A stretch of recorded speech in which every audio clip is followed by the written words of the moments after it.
மல்டிப்ளிகேஷனை ஈஸியாகவும் வேகமாகவும் பண்ணுறது எப்படி அப்படின்னு இப்போ பார்க்குறோம். அது எல்லா நம்பருக்கும் சாத்தியம் இல்லை. ஒரு சில மல்டிபிள்ஸ் ஆஃப் 25க்கு இது சூட்டபிள் இந்த வழி. என்ன அப்படின்னா ஒரு எக்ஸாம்பிள் பார்க்குறோம்.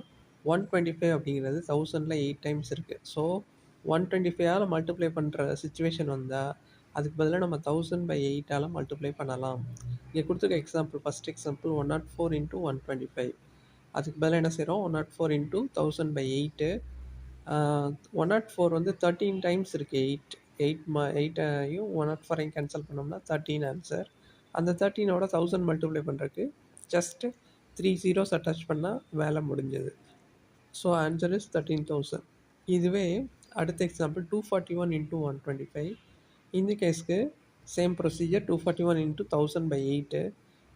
ரெண்டையும் மல்டிப்ளை பண்ணிவிட்டு அதுக்கப்புறம் 8ஆல் டிவைட் பண்ணுறோம். ஏன்னா 241 வந்து it's not a multiple of 8. அதனால் 241,000 ரெண்டையும் மல்டிப்ளை பண்ணிக்கிறோம். அதுக்கப்புறம் 8ஆல் டிவைட் பண்ணோம்னா ஆன்சர் வந்து 30,125. இப்போ ஷார்ட்கட் அப்படின்னாலே குறுக்கு வழி அல்லது எளிய வழின்னு சொல்லலாம். குறுக்கு வழின்னா தப்பான வழின்னு அர்த்தம் இல்லை, எளிமையான வழி, ஈஸியாகிறது ப்ராசஸை. அதனால ஷார்ட்கட் எதுக்கு யூஸ் பண்ணுறோம், மல்டிபிள்ஸ் ஆஃப் 25க்கு இந்த ஐடியாவை யூஸ் பண்ணலாம். 25ஆல் மல்டிப்ளை பண்ணணும்னா 100/4ஆல் மல்டிப்ளை பண்ணலாம். 50 இல்லைனா 100/2. 125 அஃப்கோர்ஸ் 1000/8.